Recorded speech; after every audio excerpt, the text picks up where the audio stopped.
J'introduis également Marie de Grand-Guillot qui travaille, enfin qui va se présenter et qu'on a souhaité inviter, faire participer également à ce webinaire. Oui, bonjour à tous. Donc moi, je suis Marie de Guillot. J'ai coordonné une étude pour le think tank progressiste qui s'appelle Terra Nova. Et le nom de cette étude, c'est l'IA générative enfin, ce que l'IA générative fait à l'emploi. Donc, je pourrais vous en parler un peu plus en détail dans ce webinaire. C'est pas une étude qui est très spécifique à votre secteur d'activité, mais vous verrez que dans les exemples et les conclusions qu'on a tirées, je suis sûre qu'on pourra ensemble tirer des traits et voir comment ça s'applique ou pas à vos activités quotidiennes. Voilà, et donc à titre bénévole, je contribue à ce think tank et à titre professionnel, je dirige une entreprise qui s'appelle Nickel, qui est une fintech filiale de BNP Paribas, et je suis administratrice d'une association aussi reconnue d'utilité publique. Ravie d'être avec vous. Mer- euh, merci Marie, effectivement, c'est un plaisir partagé. Effectivement, on a voulu inviter également Marie qui travaille notamment au sein de ce think tank et pour la structure effectivement de Terra Nova, dans le but qu'on puisse un petit peu regarder ce qui se fait en termes d'autres études et voir si on partage des constats et voir un petit peu également les différences. Donc ce sera l'objet de la troisième partie. Donc on va démarrer sans plus tarder le webinaire. Donc je vais laisser la parole à Alan et Olivier, simplement d'un point de vue technique. Alors si vous avez quelques questions, vous avez déjà dans un premier temps la possibilité dans le chat de d'écrire vos questions et puis on laissera un temps peut-être à la fin des parties de Olivier et Alan où vous pourrez lever la main pour pouvoir poser votre question en direct si vous le souhaitez. Voilà. Donc je n'en dis pas plus. Allez-y, messieurs. Merci, merci beaucoup. Écoutez, je vais commencer sur la partie. Alors Marie parlera de ce que essentiellement de ce que l'IA fait à l'emploi. Nous avons travaillé sur ce que l'IA générative en particulier fait au travail. Et on va pas spoiler la réponse tout de suite, mais à ce stade, la question se pose de savoir si l'IA générative transforme réellement le travail, aujourd'hui en tout cas, à date. On avait effectivement trois axes de questionnement pour cette étude, hein, sur la base donc, du cahier des charges de la DSAT. Euh, Premier axe autour des effets sur l'organisation du travail, les conditions de travail, éventuellement l'aménagement du temps de travail. Deuxième axe autour de euh, la gouvernance, les organisations managériales et la relation au travail. Et puis, troisième axe autour de, on va dire, de l'encadrement des usages des IAG. On précise bien que notre sujet est euh, uniquement centré sur les outils d'intelligence artificielle générative, et donc l'encadrement, la régulation et la perception, la gestion des risques. Alors, quand on dit un champ qui se limite aux usages des outils d'intelligence artificielle générative, on a déjà un premier problème.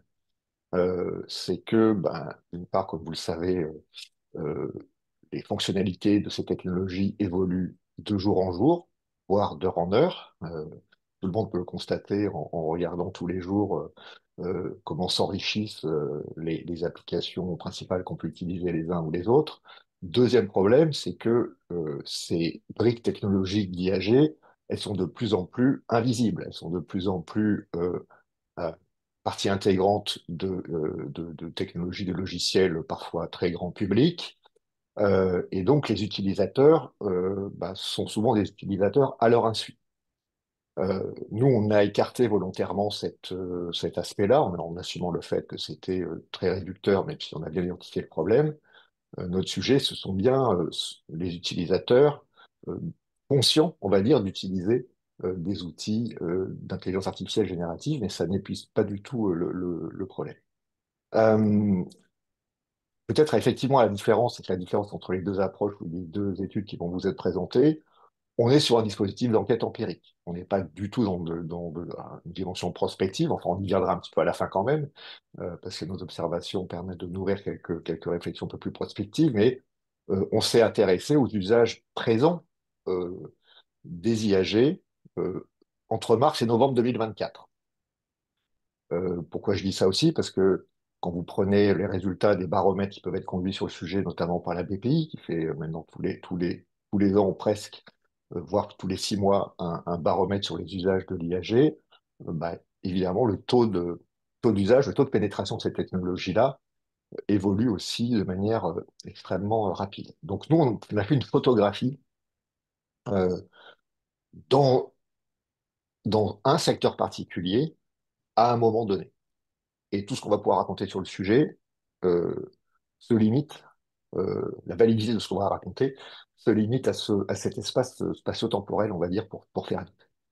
Euh, Comment on a travaillé? On a fait dans un premier temps une analyse de la littérature pour cadrer notre sujet. On est allé parler à quelques experts du sujet, quelques entretiens exploratoires auprès on va dire, d'entreprises qui étaient, on va dire, des early adopters des IAG. On a fait surtout une enquête par questionnaire auprès d'un échantillon de plus de 600 salariés et de presque 500 dirigeants d'entreprise, avec quelques questions qui étaient d'ailleurs des questions en miroir. Et puis on a complété ça par des investigations de terrain auprès d'un panel de dizaines d'entreprises couvrant tous les secteurs de la branche et qui vont de la micro-entreprise à des entreprises de plus de 2500 salariés. Ce que je vais vous présenter, moi, c'est essentiellement la partie quantitative et Alan vous parlera plutôt de la partie plus analyse de terrain. Alors, sur cette partie quanti, Alan, si tu peux, cette partie quanti, alors je précise que toutes les productions, hein, enfin, les livrables de cette étude sont disponibles évidemment sur le site de l'ADESAT depuis le mois de février, donc vous pouvez vous y reporter. Là, on va vraiment se focaliser sur quelques résultats majeurs. D'abord, pour vous dire, c'est très important. Euh, on est sur un secteur euh, de petites entreprises, de très petites entreprises. Et là, on l'a pas mis ici, on l'a pas fait, enfin, on l'a fait évidemment dans le reste de l'étude, dans la présentation complète, mais on a surtout interrogé essentiellement des dirigeants euh, de toutes petites entreprises ou de PME, de petites PME. C'est une photographie, d'ailleurs notre échantillon est assez conforme, et il est très conforme en fait à la structure des entreprises du secteur de ce point de vue-là. Donc en réalité, sans doute que avant d'avoir enquêté sur des entreprises de ce secteur-là, nous avons enquêté sur des TPE. Je travaille actuellement sur un autre secteur, comme d'ailleurs Matrice peut travailler sur d'autres secteurs, donc c'est le même sujet, en l'occurrence le secteur de la construction et du bâtiment, et on a le même effet taille. Donc il y a vraiment là il faut vraiment lire la lecture des résultats, il faut vraiment avoir cette grille enfin, cette donnée-là pour bien comprendre de quoi il s'agit. On est dans des entreprises qui sont très peu structurées du point de vue de l'organisation du travail, très peu structurées du point de vue de l'outillage des relations de travail, très peu outillées du point de vue du dialogue social. Et ce sont évidemment des caractéristiques ultra marquantes. Anne, tu peux bien passer la suivante. On va rentrer un petit peu plus dans les résultats. Alors, une fois encore, mais on ne va pas le redire à chaque fois, à ce moment-là où on a pris la photographie, dans ce secteur-là, qu'est-ce qu'il en est ressorti? D'une part, on voit effectivement que on est sur une démocratisation des usages. On a 2 tiers des salariés ici répondants qui disent utiliser l'IAG pour des usages professionnels et personnels. C'est significativement beaucoup plus que ce qu'on peut observer dans d'autres secteurs ou en questionnaire général auprès de la population, au travers des baromètres, des enquêtes qui existent, etc. Et c'est évidemment aussi beaucoup lié au profil des salariés, aux métiers exercés, hein, donc plutôt des métiers métiers de matière grise, pour faire vite, avec des niveaux de qualification significativement plus élevés que dans le reste de la population. Donc on est sur un secteur avec des usages déjà très importants, des usages individuels très importants, on y reviendra. Sur les tâches qui sont déléguées aux IAG, sans surprise, on est sur de l'assistance rédactionnelle, sur la synthèse, sur les contenus visuels. C'est essentiellement des IAG centrés sur la génération de contenu textuel. On a des utilisateurs, et ça c'est peut-être un point de surprise parce que on s'attendait plutôt à avoir un effet de, comment dire, cette période-là, l'été 2024, on était aussi sur un effet waouh, enfin un effet de surprise, de découverte. Et on s'aperçoit plutôt que les utilisateurs deviennent des utilisateurs réguliers et que même 60% d'entre eux disent que leurs usages évoluent à la hausse. Donc on s'attendait plutôt à avoir peut-être un effet un peu déceptif, bon, qui existe aussi par ailleurs. Mais en tout cas, ça c'est un point qui nous a un peu étonné. Euh, un fait majeur sur lequel on reviendra tout au long de notre présentation, on est massivement sur des usages clandestins de l'IA, sur du shadow IA, sur des usages masqués. Près de 50% des utilisateurs disent que leurs collègues ont connaissance de l'utilisation d'IAG, c'est-à-dire 50% seulement, et les collègues sont plus informés que la hiérarchie. On y reviendra sur la question du shadow IA, parce que dès qu'on va parler de régulation collective, de mise en discussion collective des usages de ces outils-là, évidemment, la première condition, c'est que ces usages soient assumés, transparents et visibles du point de vue collectif, ce qui n'est loin, loin, loin d'être le cas, en tout cas dans nos observations. Et puis, on a des utilisateurs qui sont plutôt satisfaits de l'utilisation, alors encore une fois à titre individuel, bien sûr, qui identifient plutôt des effets positifs sur leur performance et dans une moindre mesure sur leur satisfaction au travail. Et là aussi, ça nous a étonnés parce qu'on était plutôt sur un, rappelez-vous, enfin, à l'été 2024 en particulier, il y avait tout un discours qui commençait à monter fort sur le thème de la bulle de l'intelligence artificielle générative. Quand on a interrogé, nous, les utilisateurs, c'était plutôt, effectivement, donc, on n'a pas eu des échos, en tout cas à l'échelle individuelle, de ce sentiment-là. Voilà pour quelques. Voilà. Alors, la situation type. Alors, deuxième élément, c'est qu'on est sur des usages, des apprentissages qui sont avant tout individuels. Euh, 86% des utilisateurs disent avoir acquis les compétences de manière autodidacte. On n'est pas du tout dans des processus d'accompagnement par la formation, etc. Évidemment, pas encore à ce stade peut-être, ou là encore une fois à cause de l'effet taille, hein, je le rappelle, mais je vais le rappeler systématiquement. La moitié des utilisateurs disent que leur responsable hiérarchique ne peut pas constituer une aide dans l'utilisation des outils. On y reviendra tout à l'heure, mais il y a aussi, on sent poindre effectivement une hypothèse de conflit générationnel autour des normes d'usage de l'IAG. Les responsables hiérarchiques étant le plus souvent les plus seniors, on y reviendra, c'est selon la seniorité, puisqu'il y a un enjeu d'expertise et d'expérience aussi. Et surtout, vous voyez que 57% des répondants disent que l'entreprise n'a pas construit de cadre autour de l'utilisation de ces outils. Seulement 27% disent que l'entreprise est en train de prendre des mesures pour encadrer, réglementer l'utilisation de l'IAG. Donc, la situation type, c'est un utilisateur autodidacte qui bricole dans son coin, en cachette, qui n'en parle pas à son chef, dans une entreprise qui n'a mis aucune mesure spécifique pour encadrer l'utilisation des IAG et il n'y a pas d'espace ou pas d'endroit où on peut débattre collectivement du sujet. Euh, si on vient un petit peu plus sur les effets sur le travail,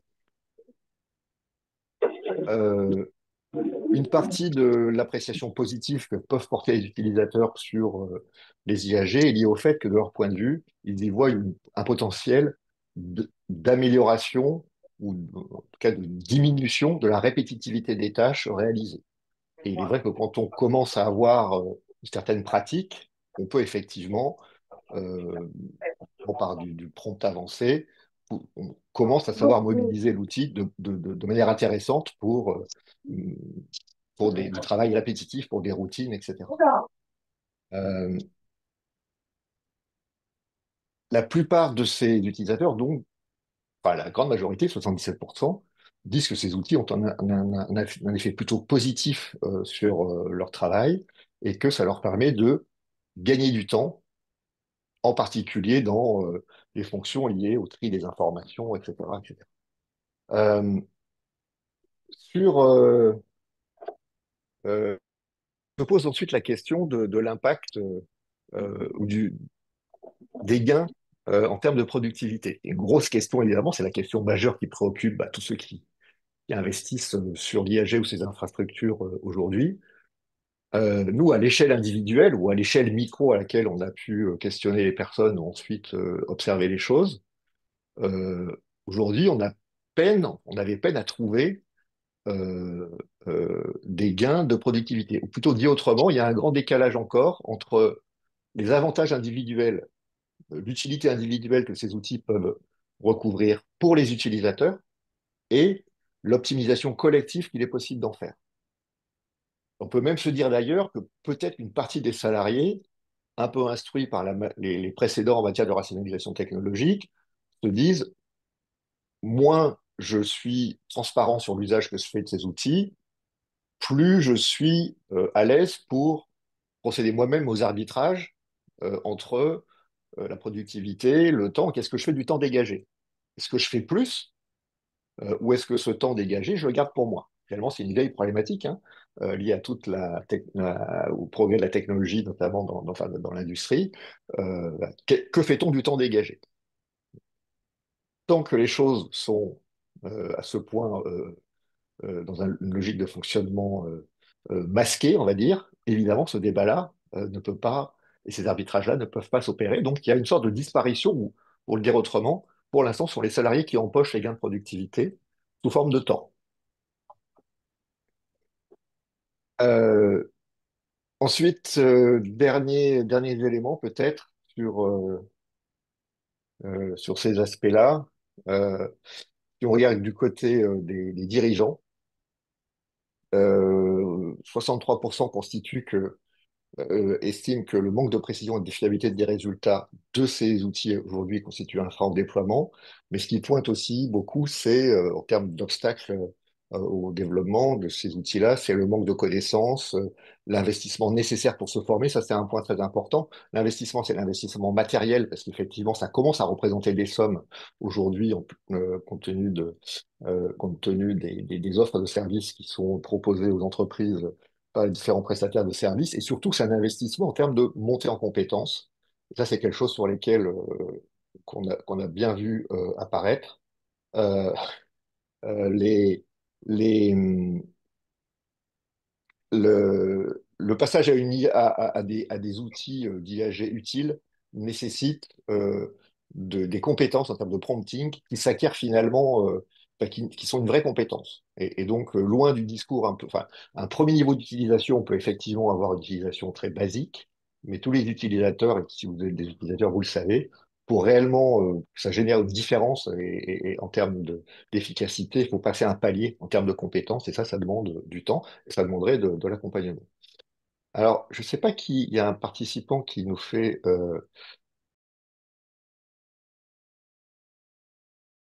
Et dernier point, c'est qu'il y a effectivement des préoccupations liées au risque de fuite de données de l'entreprise qui sont citées par ses dirigeants. Mais encore une fois, ce qui a été frappant peut-être dans cette enquête, et je vais passer la parole à Alan là-dessus, c'est que finalement, les salariés utilisateurs sont plus au fait, parce qu'ils expérimentent, plus au fait des capacités, des limites de ces outils-là que les dirigeants. En tout cas, c'est l'image que nous, ça nous a renvoyé. Et pour finir complètement, je précise que dans les supports qui sont disponibles sur le site de l'ADESAT, vous avez évidemment une analyse beaucoup plus complète des résultats de cette enquête et ainsi que des analyses par grand secteur d'activité. Et donc, on a extrait les chiffres, par exemple, pour le secteur du numérique, qui montrent, sans trop de surprise, que l'on a évidemment plus d'utilisateurs dans ce secteur que dans les autres secteurs de la branche. Je te passe la parole, Alan, pour la suite. Merci Olivier. Et donc, pour compléter ces résultats, on a été sur le terrain et on a 25 heures d'entretien, 5 heures d'atelier auprès de 10 entreprises, 9 ou 10 parce qu'il y a plusieurs indépendants. Et on a réussi à aller rencontrer un peu tout le monde, et ce qui a permis d'avoir une vision plus compréhensive et de toucher un peu plus, de mieux comprendre les transformations éventuelles sur le travail, l'organisation du travail. Et donc, le premier élément qui ressort, et en fait, c'est quelque chose qu'on développe depuis un petit moment et qui n'est pas encore totalement finalisé, c'est transformable, et c'est adaptable, il ne faut pas encore le prendre comme une vérité. Mais on a trois grands types d'entreprises sur les IA génératives. On a ce qu'on appelle les réfractaires, c'est-à-dire des entreprises qui ont peu de stratégie, voire pas de stratégie, voire pas d'ambition à date, ce qui peut évoluer, c'est-à-dire finalement pas peu d'investissement vers les IA génératives.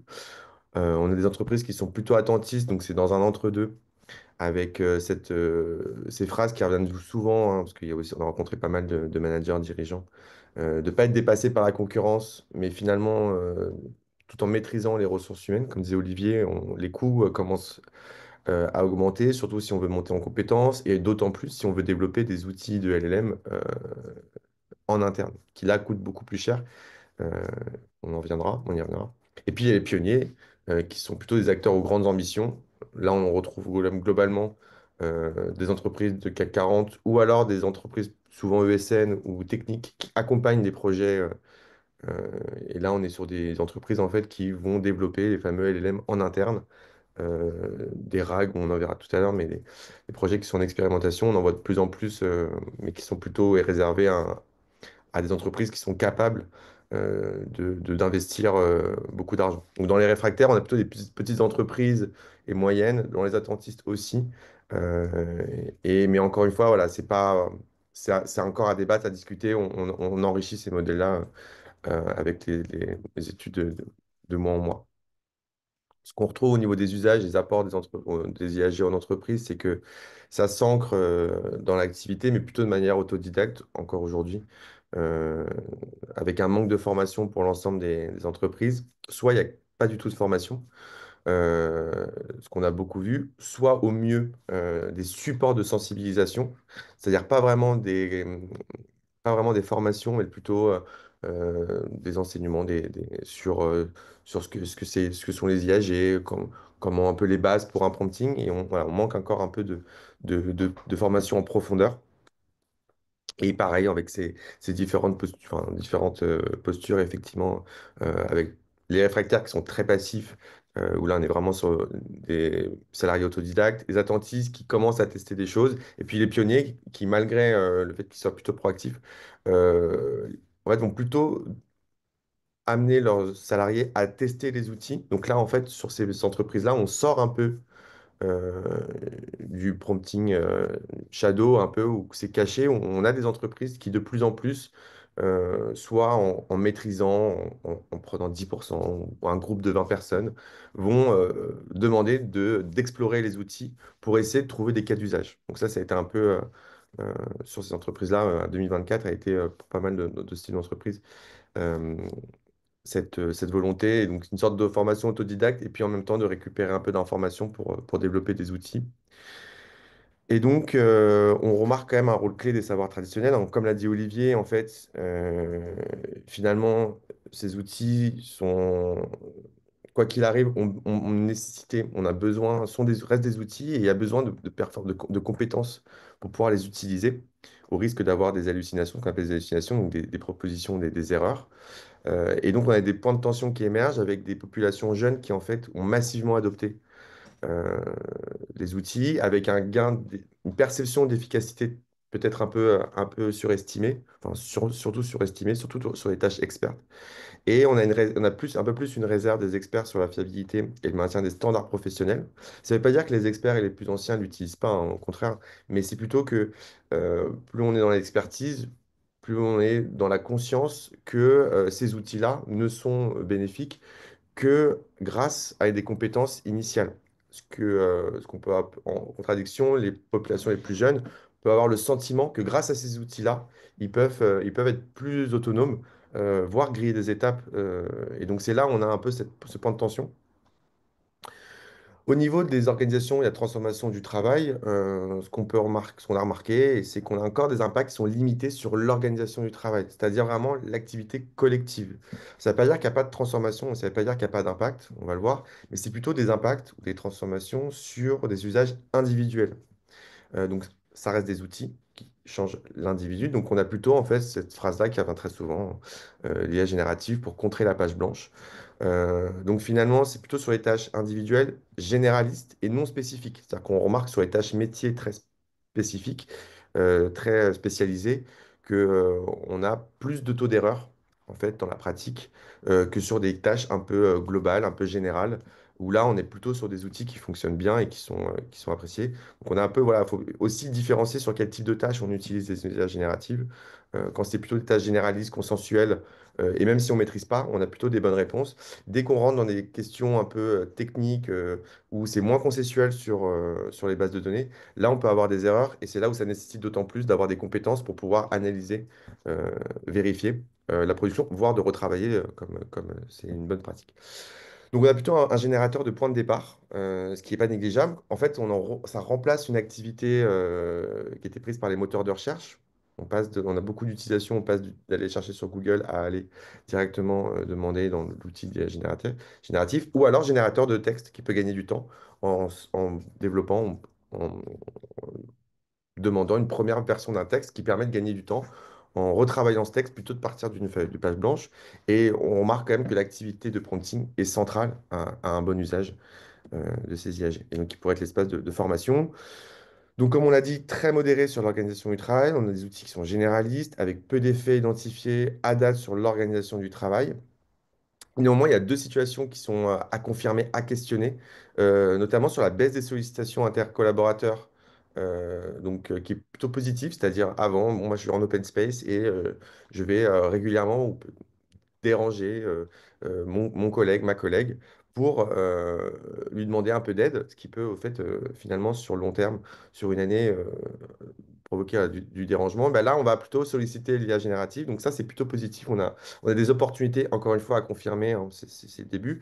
Et on a à l'inverse quelque chose d'un peu plus négatif, qui est le faux sentiment d'autonomie des profils juniors, ou en tout cas, on a une sensation de manager que depuis l'explosion des IA génératives, on a moins de sollicitations dans le processus de formation, d'évolution de compétences de la part des juniors. Et encore une fois, ces deux éléments sont vraiment à confirmer euh, sur le long terme.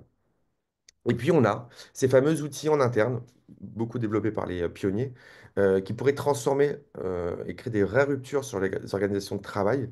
Donc là, on parle d'agents automatisés, quasi autonomes, ou en tout cas très fonctionnels, qui fonctionneraient évidemment avec un humain, mais très fonctionnels, très performants, qui pourraient transformer le travail, l'organisation du travail, et des outils d'aide aux salariés, donc d'information, des RAG, des recommandations, qui sont en cours de développement. On a pu en voir plein, mais qui à l'époque, en tout cas l'étude, n'arrivait pas à des scores assez performants.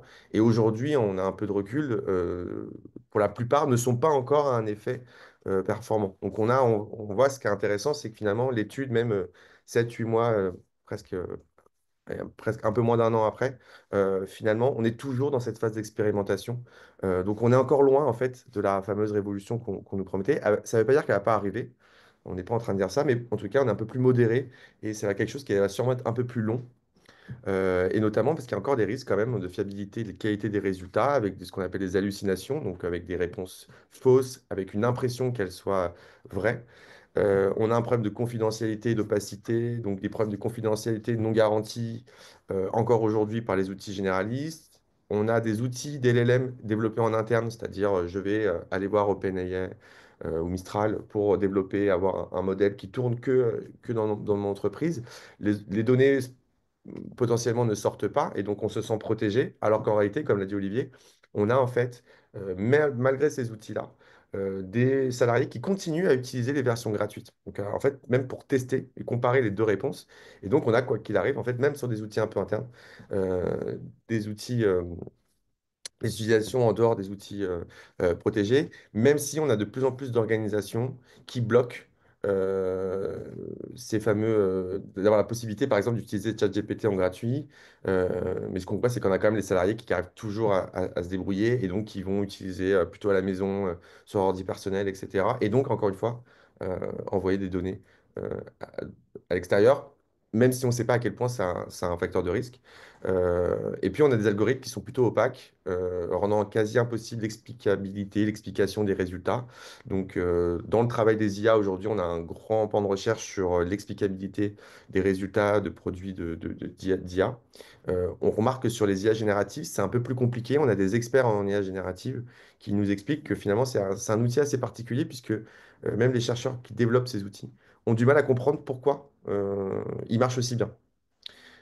Et donc, ça pose question sur ces usages et notamment sur la remise en question des réponses, etc. Parce qu'on valorise la remise en question et les compétences des salariés sur leur métier. Et puis, il y a un manque de régulation collective, comme l'a dit Olivier. Donc, ça, on va reprendre le chiffre, mais on a plutôt des usages qui ne sont pas encore cadrés, régulés. Et puis, on a des initiatives émergentes avec des chartes d'utilisation pour structurer les pratiques, mais on n'a pas encore les effets réels de ces régulations.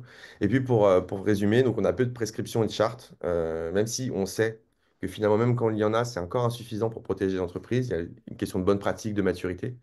Il y a des bonnes pratiques qui sont émergentes, mais encore trop dépendantes de pratiques individuelles, par exemple, de masquer le nom de l'entreprise, de masquer certaines données. On le voit dans certaines entreprises, souvent les entreprises de conseil qui ont l'habitude de travailler avec les données de leurs clients, ont plutôt des bonnes pratiques quant à l'utilisation d'outils d'IA générative par rapport à d'autres qui vont plus facilement donner des... Parfois, on a observé des comptables qui vont donner des données de l'entreprise avec le nom de l'entreprise et des données chiffrées. Donc, on ne sait pas à quel point les données sont récupérées, etc. Mais c'est quand même un facteur de risque. Et puis, on a quand même des réflexions autour de certains lieux communs et un manque de réflexion, on trouve, sur les dernières génératives où, bon, déjà, il y a quand même globalement une première déception par rapport aux attentes élevées, par rapport à un discours positif ambiant. Et encore une fois, c'est sur les tâches métiers. C'est-à-dire que sur les tâches généralistes, il y a eu l'effet waouh, tout le monde est d'accord, c'est hyper intéressant, avoir une première fiche de lecture, etc., un début de mail, ça c'est super intéressant. Mais là, quand on commence à toucher les activités métiers, cœur de métier, là, il y a plutôt une déception voire plutôt être assuré, puisque finalement, ne pas être remplacé, on ne va pas être remplacé par les outils. On a quand même cette histoire de boîte noire avec l'explicabilité qui est difficile, et ça demande d'autres compétences, peut-être plus de compétences de remise en question. Et puis, on a quand même des lieux communs sur l'implémentation des outils d'IA générative, mais qu'on peut un peu ouvrir à l'IA, où on a cette idée que les IA génératives vont automatiser les tâches rébarbatives pour laisser les tâches à forte valeur ajoutée. Et ça, on questionne de plus en plus, puisqu'en fait, on se rend compte que certaines IA vont parfois perturber l'activité, vont augmenter la densification du travail, vont transformer radicalement l'activité. Et donc, on pose la question, voilà, quid des changements de profonds pour certains métiers, voire des réductions d'effectifs. On pose la question, encore une fois, on n'est pas là pour dire si c'est bien ou mal, mais on pense qu'il y a besoin d'ouvrir ces débats. Et donc, globalement, nous, ce qu'on prodigue, et puis Olivier terminera sur la dernière diapositive, mais d'intégrer, vous savez, d'intégrer les salariés tout au long du processus, donc jusqu'à l'implémentation des outils, donc à la base, à la réflexion, à la recherche d'usage, jusqu'à l'implémentation, pour à la fois favoriser l'acceptation, parce qu'on remarque de manière générale sur les outils au travail, l'acceptation ou le manque d'acceptabilité pose un coût, ça peut être amené à des coûts assez élevés, qui sont souvent peu perçus comme risque en amont des produits. Donc on intègre en fait à la fois pour que l'outil corresponde bien aux usages et qu'il corresponde bien euh, aux compétences et aussi, j'ai pas le mot, mais en fait à l'exigence du salarié, et aussi pour garantir le gain de productivité, ce qu'on appelle un peu le dialogue social. Puis je laisse. Oui, merci. Donc, pour conclure, tout à fait, effectivement, en tout cas, nous, là, à ce stade, et encore une fois, avec toutes les précautions d'usage et aux limites hein, de cette étude empirique, alors elle a l'intérêt d'être empirique, hein, qu'il y a beaucoup d'études qui font beaucoup de plans sur la comète, on va dire, plus que de la prospective d'ailleurs. Bon, sa limite, c'est qu'elle est empirique. Donc, c'est aussi, on a regardé un périmètre donné à un instant donné. Mais malgré tout, ce qui nous semble, c'est que ça nous semble conforter plutôt l'idée que finalement, au regard en tout cas des enjeux, des problématiques du travail, on n'est pas forcément encore dans une innovation, ou on ne sera peut-être jamais dans une innovation de rupture réellement. Car on n'en voit pas, encore une fois, sur ce terrain-là aujourd'hui, on n'en voit pas des traces aujourd'hui. Essentiellement parce que on reste encore dans des usages trop individuels, trop masqués pour qu'il ait réellement des impacts sur l'organisation du travail, c'est-à-dire la dimension collective, les relations de travail, etc. Euh, Par contre, on voit des signaux, on va dire, d'affaiblissement, des risques d'affaiblissement des régulations collectives, et en particulier sous l'angle de, de, de la, de la mise en discussion des critères de qualité du travail, sous l'angle de l'affaiblissement des processus de montée en compétences Et sous l'angle aussi, on l'a peu dit, mais c'était aussi parfois évoqué, sous l'angle de la difficulté à juger de la qualité et on va dire des progrès des collaborateurs. Évidemment, parce que la question de l'évaluation, finalement, elle se pose pour les managers qui ne savent plus qu'est-ce qu'ils évaluent réellement. Est-ce qu'ils évaluent le travail de leurs collaborateurs ou le travail de ChatGPT ou le savoir-faire de nos collaborateurs en matière de prompting. Donc, tant qu'on reste dans ces usages un peu masqués, c'est difficile de passer, on va dire, à une phase plus collective là-dessus. On est aussi dans une période où on est dans une période marquée on va dire, par l'expérimentation, voire le bricolage, hein, au bon sens du terme. On essaie de trouver des cas d'usage, on essaie de trouver des limites aussi à ces cas d'usage. Et pour l'instant, en tout cas, ce qui s'en dégage plutôt, c'est qu'on peine à trouver des cas d'usage sur lesquels on dégagerait un fort retour sur investissement, y compris d'ailleurs, parce qu'on mène des études dans d'autres secteurs avec des très grandes entreprises, y compris dans d'autres secteurs d'activité, sur des activités qui s'y prêtent bien de type relation client. Euh, et puis, le dernier point qui s'en dégage, ça intéressera en particulier, enfin, ça intéresse évidemment aussi les relations professionnelles. On voit que le besoin finalement massif qui s'exprime, outre le fait de mettre en discussion, de trouver les bons moyens pour mettre en discussion ces usages et ces outils, c'est l'accompagnement pratique en termes de besoins de formation. Alors là, on a insisté sur les salariés, mais aussi peut-être aussi en priorité sur les dirigeants et et les cadres qui ont vocation à organiser le travail, qui, comme on l'a dit bien souvent, ont une vision parfois plus éloignée des utilisateurs qui peuvent effectivement avoir une appréciation plus précise des potentialités de ces outils. Et donc, on a une nécessité d'anticiper, d'intégrer l'ensemble des acteurs pour être en capacité d'identifier les bons cas d'usage, réduire les coûts, réduire les erreurs et identifier effectivement les bonnes tâches sur lesquelles l'assistance par l'IA va pouvoir remplir sa promesse. Voilà, Et je crois j'ajouterais que nous juste avons. pour finir, et Ouais. effectivement, on ne sait pas à quel point potentiellement on n'est pas du tout à l'abri qu'il y ait des ruptures dans le futur, hein. On n'est pas en train de dire que ça n'arrivera jamais, mais en tout cas, voilà, à date, on n'y est pas encore, et on est plutôt, comme disait Olivier, sur des phases d'expérimentation, encore aujourd'hui, sur recherche de cas d'usage. Très bien, je crois que vous avez terminé votre partie. Alors, juste, je vais en profiter parce qu'il y a quelques questions dans le chat, juste pour vous faire réagir. Il y a une réaction concernant l'usage de l'IA avec la fiabilité des résultats, qu'elle contrôle. Comment le mettre en œuvre? A-t-on la possibilité de contrôler? Par exemple, biais de l'IA sur la sélection de CV, qui peut contrôler cela sur une base similaire de CV. Enfin, je ne sais pas si dans le cadre de vos entretiens, vous avez effectivement eu des retours de la part d'entreprises qui ont des pratiques ou une réflexion sur le contrôle, la fiabilité des résultats. Je crois que Marie, dans l'étude Terra Nova, peut-être il me semble qu'on l'évoque, peut-être que vous aurez aussi l'occasion d'en parler. Et ensuite, baisse des sollicitations intersalariées, développer un sentiment d'autonomie au détriment de la construction d'un collectif de travail. Effectivement, est-ce que le recours de l'UA, enfin, voilà, nuit à cette construction d'un collectif de travail? Je ne sais pas si Olivier, Alan, Ah, vous avez des réactions par rapport à ça. sur le point d'avant, sur la question de la fiabilité, dans les secteurs qu'on a regardés, il y avait celui de l'ingénierie, hein, qui est couvert par l'étude qu'on a menée. Bon, bah, dans le secteur de l'ingénierie, les usages des outils d'IA sont moindres que dans les autres secteurs.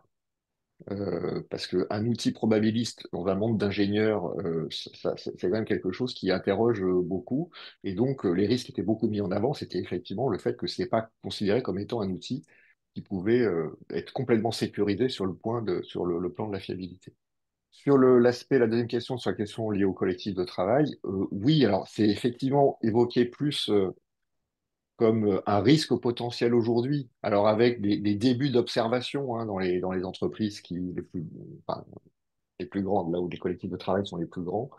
D'ailleurs, on peut d'ailleurs empiriquement travailler dans un cabinet conseil, je peux aussi commencer à le voir, c'est-à-dire effectivement plutôt ça peut, en particulier les utilisateurs les plus juniors, peuvent avoir tendance à ne à prendre un raccourci par ces outils-là plutôt que d'aller solliciter d'autres membres du collectif de travail avec peut-être un regard plus expert sur leur sujet. Et dernière question, il y avait une question aussi sur le Shadow IA. Oui, Euh, oui, alors de toute façon, l'injustice, elle existe déjà entre ceux qui l'utilisent et savent de mieux en mieux l'utiliser, et qui ont une utilisation pertinente, c'est-à-dire qu'ils vont gagner du temps là où il est possible de gagner du temps sans prendre trop de risques sur la qualité du résultat. Et donc typiquement sur des tâches de synthèse, par exemple, on sait aujourd'hui que ça marche très très bien sur de la synthèse de littérature, de la synthèse de réunion, des comptes rendus de réunion. C'est là où les cas d'usage aujourd'hui sont les plus probants. Bon, bah, ceux qui savent s'en servir, effectivement, vont gagner du temps. Est-ce que c'est une situation qui crée de l'injustice sociale? Euh, Encore une fois, pas nécessairement. Mais comme il n'y a pas de discussion collective sur qu'est-ce qu'on fait du temps gagné à l'échelle individuelle, euh, potentiellement, voilà, peut-être demain, oui, ça pourrait en créer. très bien. Merci Olivier, merci Alan. On vous garde au chaud pour la troisième partie du webinaire. Marie, je vais vous laisser la parole pour que vous puissiez enchaîner avec l'étude Terra Nova, voilà, qui apporte une vision peut-être un peu plus prospective. Eh bien, ben, je vous remercie. Alors, donc, moi, je n'ai pas de présentation. Alors, l'objectif, c'est plutôt une discussion avec vous tous. Peut-être pour vous dire un petit mot, donc Terra Nova, effectivement, c'est un think tank progressiste. Et là, l'objectif qu'on a pris dans cette étude, c'était pouvoir essayer de se poser la question. Donc, nous aussi, le périmètre, c'est uniquement l'IA générative, de comment on pourrait façonner finalement cette révolution. C'est-à-dire que cette révolution, on en parle beaucoup sous forme de menaces et il y a plein d'éléments qui sont légitimes et crédibles pour nous inquiéter. Mais c'est une révolution qui est en train de se passer et la volonté de l'étude, c'est de se dire, ben, on a tous aussi une capacité du coup à la façonner pour plutôt en faire une révolution positive et vertueuse. Et donc, c'était à la fois regarder ce qui se passe réellement en ce moment dans les organisations et essayer de tirer des grandes recommandations. Je peux vous passer le lien vers l'étude. Je l'ai là, une seconde. Euh, et donc, essayer hop, chat, tac, je vous le mets ici. Euh, et essayer d'en tirer des grandes recommandations pour un peu tout le monde, c'est-à-dire les dirigeants d'organisation, les collaborateurs, les institutions publiques, tout ça. Parce qu'effectivement, il y a pas mal d'inquiétudes sur la destruction d'emplois, il y a pas sur le partage de la valeur. On en parlait justement sur finalement si on fait des gains de productivité, à qui on donne ces gains de productivité, on paye mieux les collaborateurs, on a les plus belles marges d'entreprise, on rémunère le capital.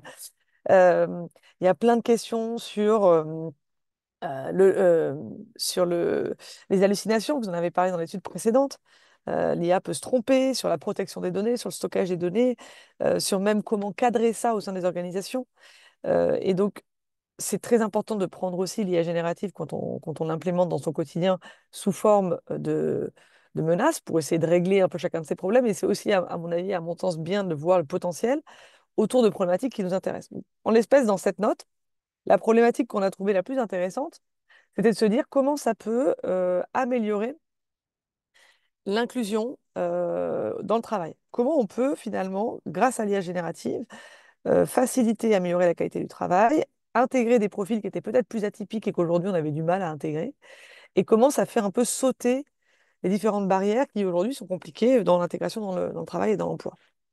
Et donc, c'est une étude qui a trois points d'originalité. Il y a d'abord celui-là, le point qui est de dire on prend le travail en gros à chaque étape et on essaie de voir qu'est-ce que l'IA générative peut apporter. Et donc, c'est la chaîne de valeur de l'emploi, je dirais. C'est, bah, vous faites un CV, un, deux, vous avez un recruteur qui doit analyser des piles de CV, trois, il y a l'onboarding de collaborateurs, quatre, on vous forme pendant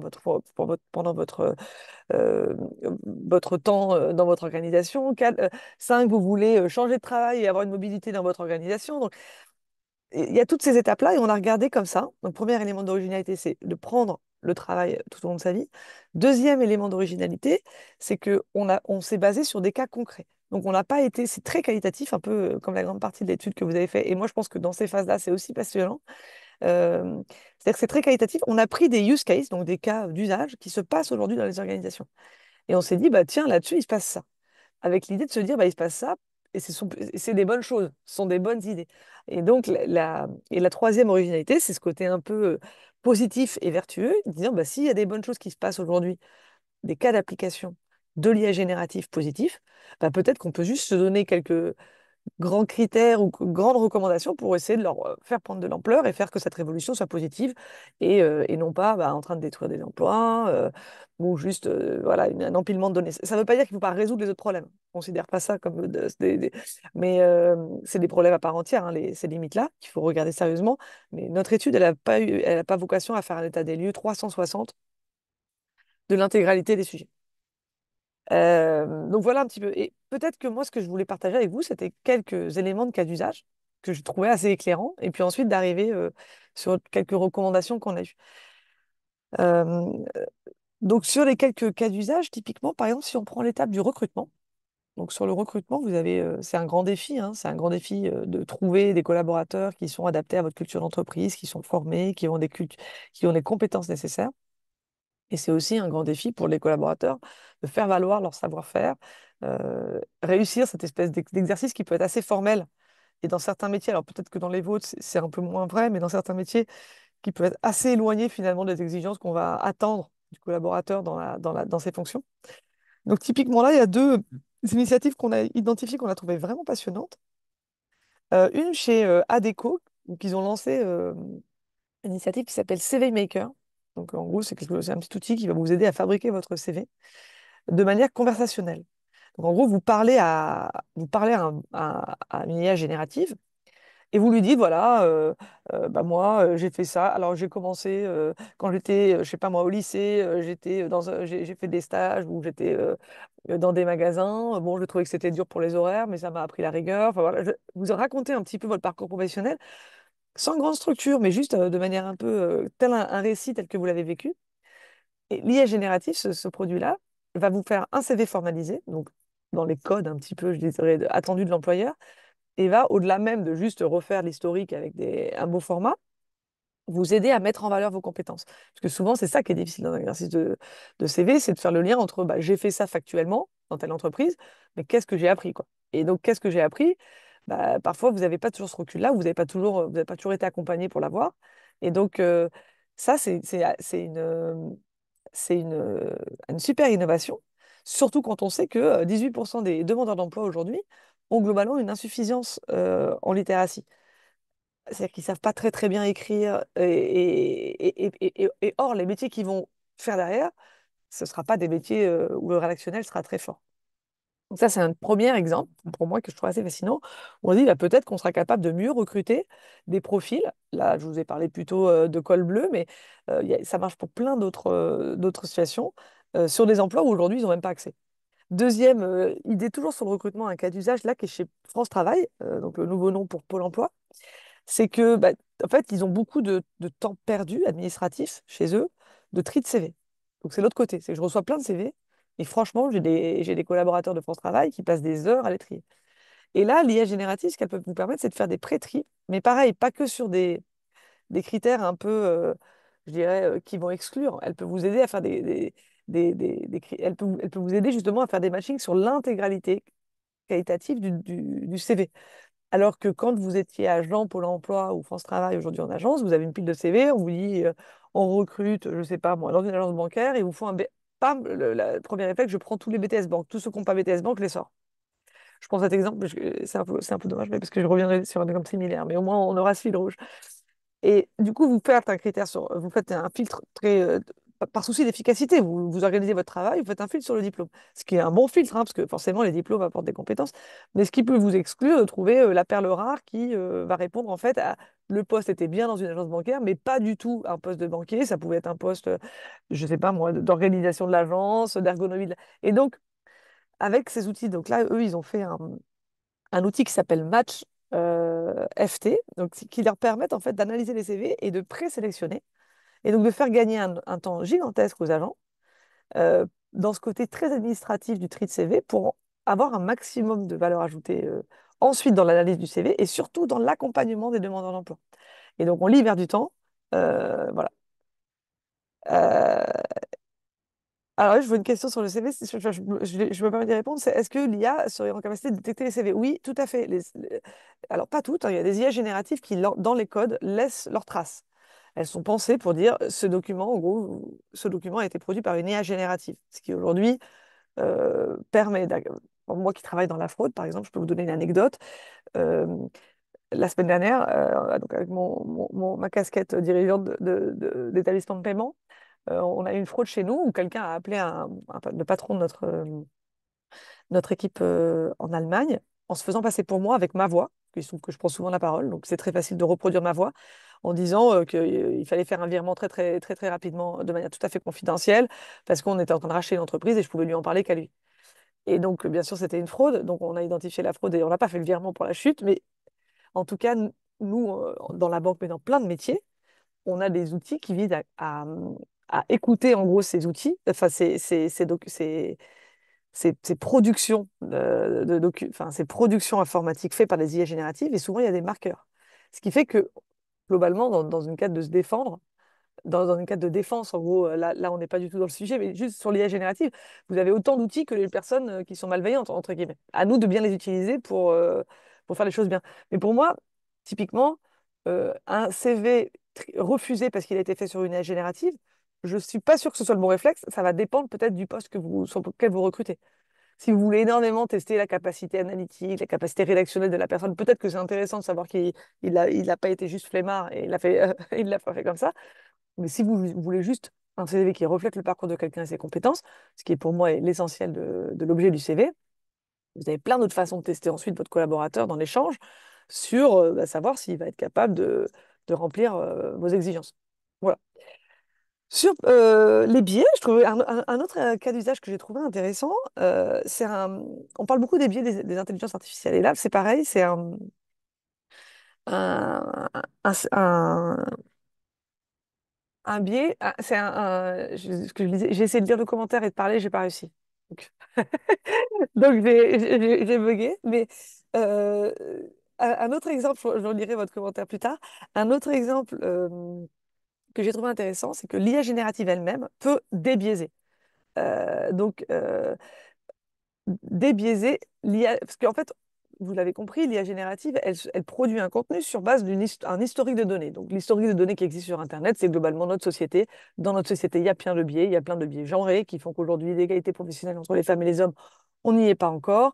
Donc, typiquement, si vous aspirez du web, tout ce qui se dit sur le métier d'infirmier, infirmière, vous allez avoir que des exemples de femmes.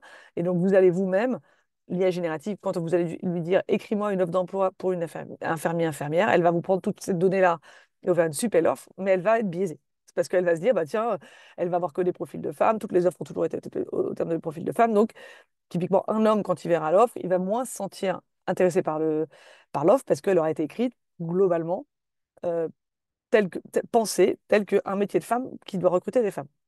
Et ça, c'est un biais. Aujourd'hui, globalement, on trouve que c'est plutôt dommage pour la diversité des profils dans les entreprises. Et donc, il y a une association, par exemple, qui a utilisé l'IA générative qui s'appelle Unbiased 0.8. C'est un algorithme qui exactement vise à débiaiser les offres d'emploi quand elles sont écrites. Et donc là, je trouve ça assez fascinant parce que c'est l'outil lui-même. Donc, vous écrivez des offres et vous le repassez un outil d'IA générative qui, lui, va vous dire, attends, fais gaffe, en disant cette phrase comme ça, enfin, qui va vous proposer des corrections pour plutôt neutraliser, mais juste un point, celui que vous vouliez neutraliser, c'est-à-dire le genre. Parce que vous êtes, en tant qu'employeur, conscient de ce problème-là et vous avez envie d'y être particulièrement attentif. Et donc, si vous prenez, parce que les biais, souvent, on en parle comme des biais, comme euh, quelque chose de très global, mais en fait, si vous voulez prendre les problèmes de notre société un par un, l'IA générative peut vous aider aussi à faire les choses un peu mieux.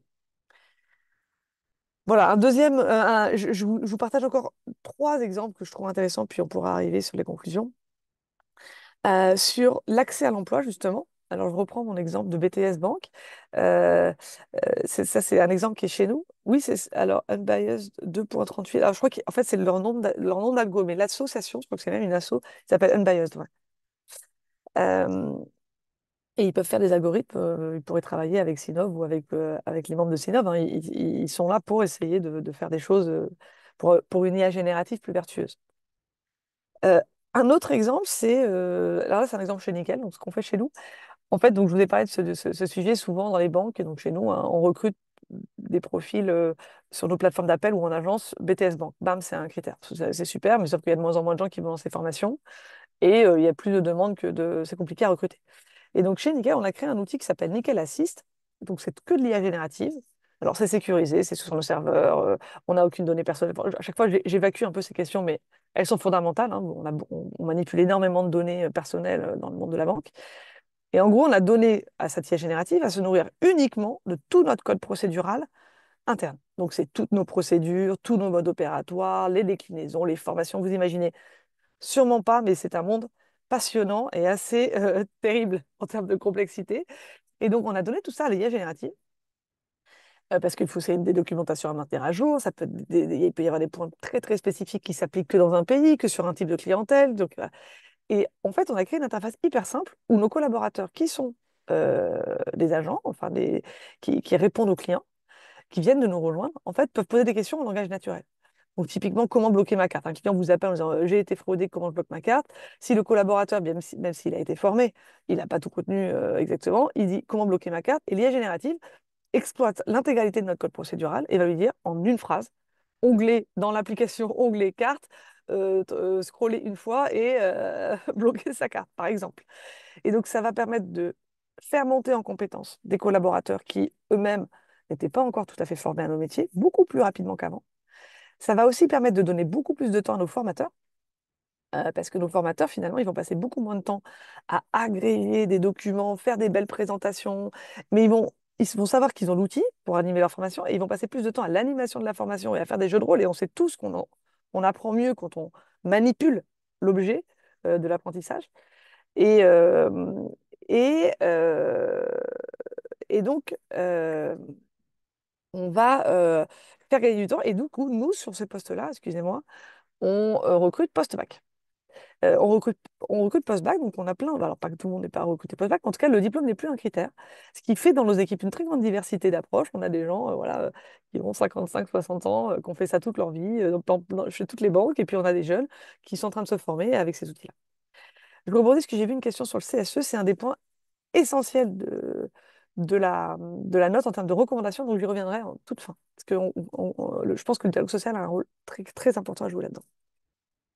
Euh, Voilà, et un dernier exemple, peut-être pour aller un peu plus vite, c'est sur favoriser les mobilités internes. Je trouvais ça fascinant, c'est un exemple du groupe La Poste. Alors là, on est très loin de vos organisations, je sais, mais je trouve quand même, je suis sûre qu'en prenant des exemples un peu éloignés, ça va vous donner aussi des idées. Mais euh, donc le groupe La Poste, ils ont énormément de facteurs. C'est un groupe dont les métiers se transforment à une vitesse folle et qui ont des coûts de... Ils ont plein de filiales, hein. C'est un groupe qui est gigantesque. Il n'y a pas que le métier de postier, mais ils ont un enjeu de reconversion de ces métiers-là.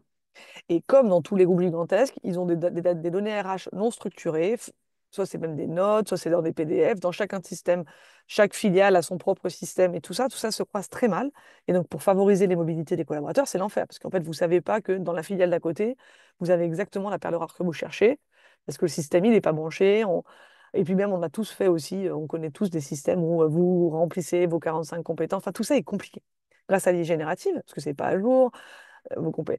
Grâce à l'IA générative, ils sont en train de faire, alors c'est pas encore fait, mais ils sont en train justement de déverser l'ensemble de tout ça. Donc là, vous avez les données qui concernent, donc il faut faire attention à qu'est-ce qu'on transfère, mais pour essayer de comprendre les compétences de chacun des collaborateurs et donc pour essayer justement de leur trouver des perspectives dans d'autres filiales potentiellement.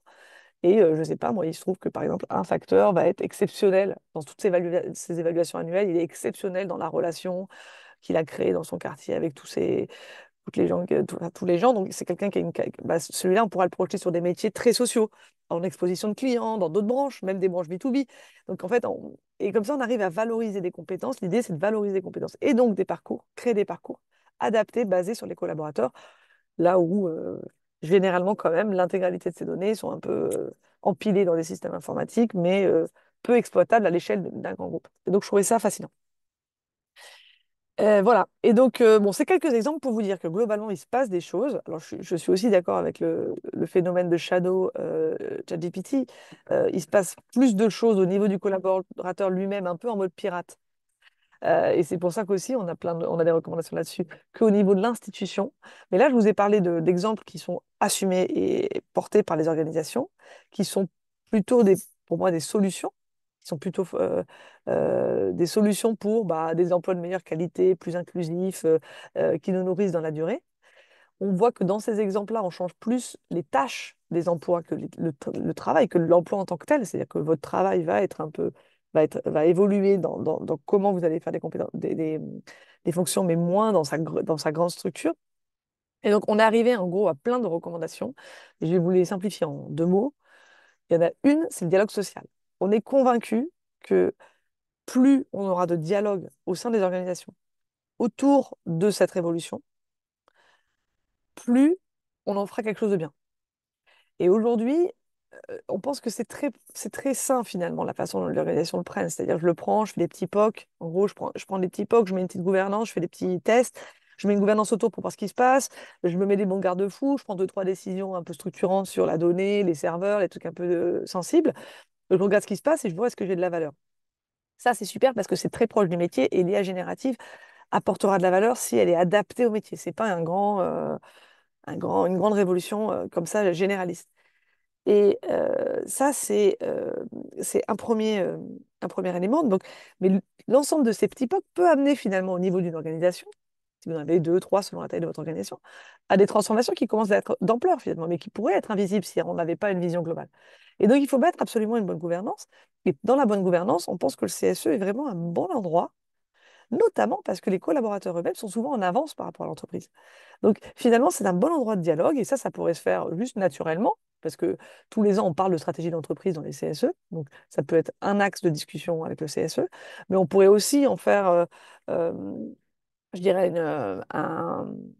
un objet, l'IA générative pour être un objet d'accord possible, comme l'emploi des seniors, par exemple, ou, voilà. Ou alors même un jour un objet d'accord obligatoire comme l'égalité entre les femmes et les hommes ou le handicap. Bon, ça c'est plus tard, mais voilà. En tout cas, le dialogue social pourrait vraiment être quelque chose qui nous permette de dialoguer au sein des organisations sur ces transformations-là en toute transparence pour prendre de bonnes décisions ensemble. Puis le deuxième grand pan, et c'était aussi un sujet que vous avez souligné dans l'étude d'avant, que moi je trouve vraiment fondamental, c'est la formation. On voit bien, et la formation, je pense qu'elle pourra prendre plein de formes. C'est-à-dire, plus on sera formé, plus il y aura de bénéfices. Et le problème, finalement, c'est celui finalement, qui va rester ou qui sera formé un peu après, qui n'aura pas compris comment faire un prompt. Moi, je suis une très euh, faible utilisatrice de l'IA générative à titre personnel. Mais voilà, j'ai été formée, j'ai vu, en fait, faire un prompt efficacement dans une IA générative, si on veut bien le faire, c'est du boulot quand même.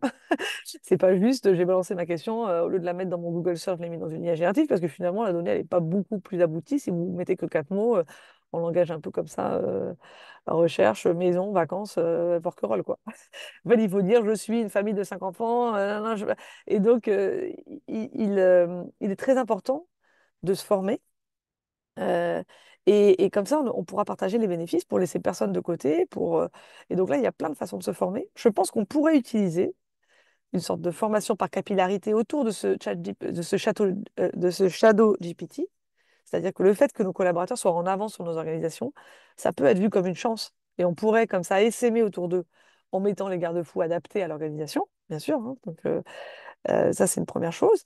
Et puis, on peut aussi, il faut réussir, pour l'État, on disait, il faut réussir à accélérer les cycles les cycles de validation de formation parce que ces révolutions vont tellement vite que si, pour un organisme de formation, il faut 1 an pour avoir un tampon pour dire c'est une formation sérieuse, ben, on ne va pas aller assez vite. Il faut aussi penser à comment on peut valoriser les acquis. Il y a beaucoup de gens qui sont déjà compétents. Il faudrait qu'ils aient une façon quand même peut-être d'avoir une sorte de reconnaissance pour qu'ensuite ils puissent peut-être devenir formateurs, eux-mêmes à leur tour, qu'ils soient identifiés dans les organisations. Enfin, il y a plein d'idées autour des formations, que ce soit la formation initiale d'ailleurs, parce qu'il faut aussi qu'on forme nos enfants dès l'école à ces outils-là, pour qu'ils aient le bon esprit critique et la bonne efficacité, et que ce soit dans nos organisations plus tard, dans le travail, avec des IA génératives qui vont être finalement très adaptées à nos métiers. Voilà, j'en ai fini pour cette présentation d'études. J'ai pas eu le temps de voir toutes les questions en live, ça m'a un peu perturbée, mais donc Merci, merci Marie. En tout cas, c'était très intéressant. Bon, on va aller sur une dernière phase. Alors, je suis en train de regarder également si on n'a pas loupé des questions, mais j'ai l'impression que tout a quand même été repris. Bon, il y en a une qui vient d'apparaître à l'instant. Oui, alors je suis d'accord, hein, sur l'analyse des CV par l'IA générative, il faut voir comment c'est fait et ce que ça fait. Aujourd'hui, chez France Travail, en gros, parce que vous avez raison, selon comment elle est pensée, il y a déjà eu des scandales, hein. Il y a déjà eu des scandales, pas en France, mais dans des pays européens. Selon comment l'IA générative est codée, en gros, qu'est-ce qu'il y a dedans, et comment elle est utilisée, ça peut être horrible ce qui va se passer. Au contraire, ça va amplifier en gros une sélection par la machine. Chez France Travail, ils ne font pas ça comme ça, hein. Déjà, il y a toujours l'humain qui repasse derrière, il y a quelques critères de sélection et l'agent les connaît. Donc, mais je suis bien d'accord avec votre commentaire. Donc, très bien, merci. Bon, on va être sur une phase un peu plus interactive. Alors, là, je m'adresse un petit peu à tous, Olivier, Alan, Marie. Je sais, effectivement, on est dans cette phase où on voulait un petit peu regarder au niveau des deux études. Bon, ça a déjà été un petit peu fait, mais je ne sais pas si vous voulez rajouter des éléments encore un peu supplémentaires. Olivier, Alan, je ne sais pas si par rapport à la confrontation des deux études ou d'autres enseignements qu'on n'aurait pas dit, si vous auriez des éléments un peu complémentaires à préciser, je vous en prie. Mais ce qui est intéressant, c'est on a deux grandes conclusions un peu les mêmes, c'est-à-dire le dialogue social et la formation. Et ce qui est intéressant aussi, c'est qu'on voit quand même qu'on parle encore d'expérimentation quand on est, euh, d'où cette fameuse étape où on dit voilà, il va y avoir peut-être une révolution, mais potentiellement, en tout cas, on est sur pas mal d'outils qui peut-être ne verront jamais le jour, ou alors effectivement transformons les organisations. On voit aussi pas mal d'entreprises là, qui avaient développé des RAG, un peu pour pouvoir discuter directement, en fait, d'automatiser la discussion avec les clients sur du support.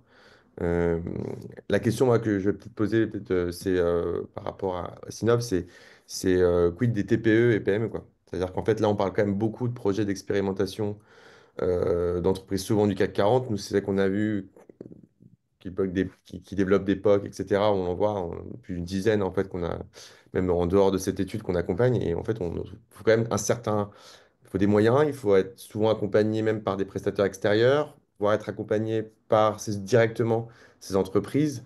Moi, la question que je pose et que je n'ai pas la réponse, hein, mais c'est comment faire une TPE ou une PME pour pouvoir s'équiper ou faire une expérimentation d'outils Ouais. vu qu'on a besoin d'adapter. Euh, Ben, on avait la même question, et donc dans les recommandations, j'aurais dû insister là-dessus, c'est vrai. Pour nous, c'est ça le sujet, c'est qu'en fait, c'est un des grands sujets. Le secteur des TPE-PME, en fait, a moins de capacité d'anticipation, de ressources pour choisir une bonne IA, faire attention à sa data, mettre en place la bonne gouvernance. Et nous, et comme on est assez convaincu que la valeur va venir des métiers, enfin, en gros, d'avoir des IA génératives propres à chaque métier, on s'était dit, est-ce qu'on ne faut pas inventer un rôle des branches en gros, pour qu'il y ait des approches un peu sectorielles qui accompagnent ce tissu économique des PME dans leur choix. Voilà. Mais c'est fondamental, ce point-là. Comment les TPE-PME arrivent aussi à saisir cette vague-là pour avoir un peu plus d'efficacité, mais de le faire aussi, de manière aussi sécurisée que les grands groupes. C'est pas si simple aujourd'hui. Je suis d'accord. Ouais, il y a une réaction. Notre souci en tant que PME, c'est l'absence de solutions claires pour la protection de nos datas. Ouais, effectivement, un C'est pour ça que je sujet. me disais, enfin moi spontanément ça m'intéresse, mais même comment la Fédération Sénov se positionne, parce que je trouve que typiquement, si on vous disait, bah, ouais, en gros, enfin, si on arrivait à avoir à repérer en fait avec à labelliser des, des, des- des gens qui vous vendent des solutions qu'on estime être suffisamment sécurisées, en disant voilà, nous dans notre secteur, ces trois-là, globalement, ils ont les bases de la base qui sont un 2 3 4 critères, ça aiderait énormément, je pense, les TPE, PME à prendre des décisions plus rapidement. euh, Sans mettre à risque bah, le développement de leur entreprise et de leur savoir-faire et de la fuite de données et tout ça.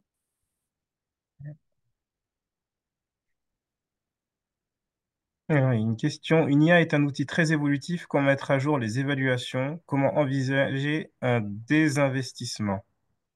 Ou envisager un investissement? Alors, je sais pas si. Oui, enfin, je pense que ça fait quoi ce que vient de dire Marie. C'est vrai qu'on est Ouais. aujourd'hui dans une jungle d'applicatifs IA et je me mets à la place de l'entreprise, enfin nous en sommes une et nous sommes nous aussi en train de réfléchir, enfin d'expérimenter. Quand on essaye de trouver des bonnes solutions pour des cas d'usage précis, effectivement, on est bien en difficulté, même si on s'intéresse un peu au sujet, d'évaluer la performance de chaque solution. et de savoir, enfin, pour s'assurer que l'investissement qu'on va éventuellement faire sera le bon. Et c'est effectivement ce paysage aujourd'hui pour les PME lambda, j'allais dire, je le vois aussi sur d'autres secteurs de la campagne, il est extrêmement perturbant. Et effectivement, s'il n'y a pas de rôle, peut-être, moi je rejoins la solution de Marie, c'est-à-dire que je pense qu'aujourd'hui, il y a besoin de signaux de marché, il y a besoin de signaux de qualité et de fiabilité et de sécurisation des solutions. Et qu'aujourd'hui, cette, ces signaux-là, ils sont pas, ces labels-là, ils n'existent pas. Et donc, on est en période de ruée vers l'or. Et comme on dit, hein, dans les ruées vers l'or, il n'y a qu'un seul qui s'enrichit, c'est le marchand de pelle. Voilà. Bon, alors, aujourd'hui, les marchands de pelle sont en train de s'enrichir, tous les marchands d'infrastructures en réalité. Pour le reste, c'est extrêmement nébuleux. Et cette incertitude-là, elle est aussi ce qui explique peut-être un attentisme euh, au bon sens du terme, de la part des entreprises qui attendent peut-être que la poussière retombe un petit peu et que les solutions les plus fiables, les plus sécurisées, les plus performantes se dégagent. Aujourd'hui, on en est quand même très très loin vu la multiplicité des solutions qui arrivent tous les jours sur le marché. Et je pense que c'est très important hein, parce que là on parle d'IA et d'IAG, enfin, c'est très important aussi de séparer les technologies d'IA générative, où là on est dans une Mm. période de transformation, et les outils IA qui finalement, j'ai envie de dire un peu voilà, pour provoquer, mais la révolution des IA a déjà eu lieu. C'est-à-dire que probablement dans notre travail, tout le monde ici utilise en étant conscient ou pas des outils d'IA. Donc il faut vraiment séparer, à mon avis, et d'avoir en tête vraiment une différenciation entre des outils d'IA, qui sont des outils métiers, qui sont déjà très performants. On a des outils de détection d'erreurs qui sont déjà très performants. Voilà, c'est assez différent de l'IA générative, où là, on est encore dans une phase d'expérimentation, on cherche des cas d'usage. Euh, voilà, c'est pour ça que je pense qu'il faut faire aussi attention et puis globalement, ça correspond aussi à une phase d'automatisation assez plus ancienne.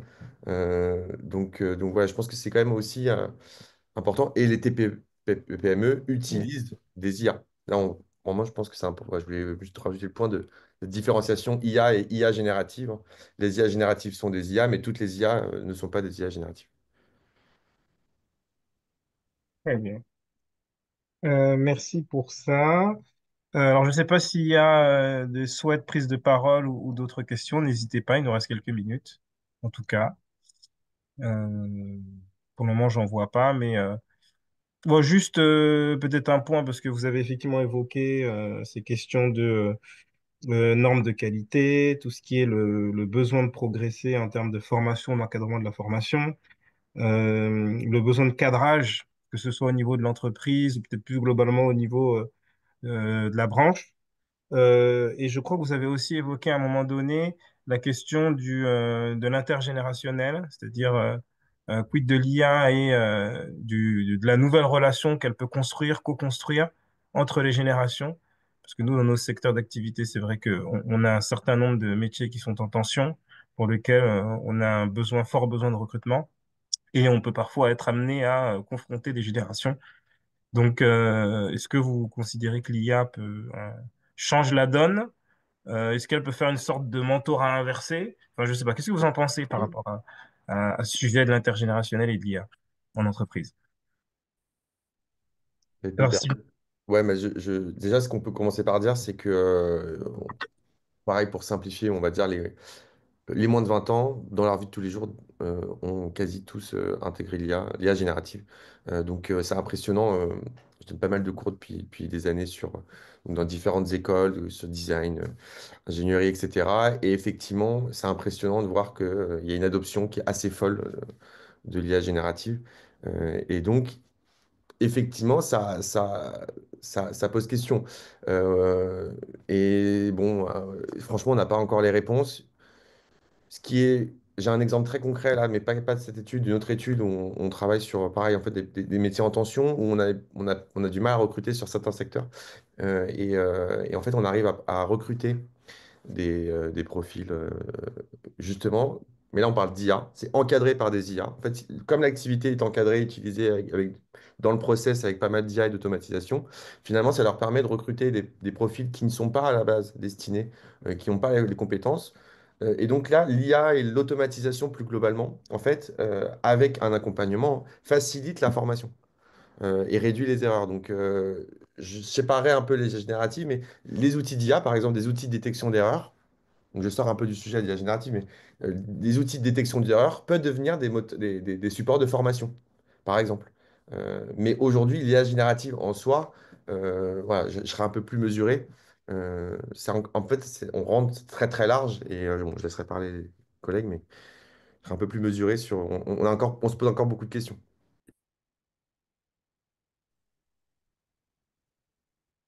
Oui, sur cette dimension intergénérationnelle, effectivement, dans les études de terrain qu'on a pu mener ou dans les questionnements qu'on a pu, dans l'analyse du questionnaire, on voit bien qu'il y a une sorte de gap générationnel, hein. Et ce sera encore plus vrai avec l'arrivée sur le marché du travail des étudiants qui aujourd'hui, si on en croit une étude récente, utilisent ChatGPT à 99%. Et une bonne partie d'entre eux se payent des abonnements payants à 20 euros, 20 euros par mois. Euh, cette dimension intergénérationnelle, elle peut effectivement, ça serait potentiellement peut-être une bonne manière d'engager une mise en discussion collective ou un partage collectif de la balance coût, avantage, risque de l'usage de l'IA autour de métiers précis. Et c'est ce qu'on voit poindre, nous, dans les entretiens qu'on a pu mener, c'est-à-dire que à un moment donné, les seniors vont aller contester la qualité des résultats produits par des juniors qui ont un peu trop utilisé ChatGPT et de manière un peu, on va dire, un peu comme des bourrins, si vous me passez un peu l'expression. Donc ça, c'est déjà un premier pas de mise en discussion collective de la norme de qualité du travail.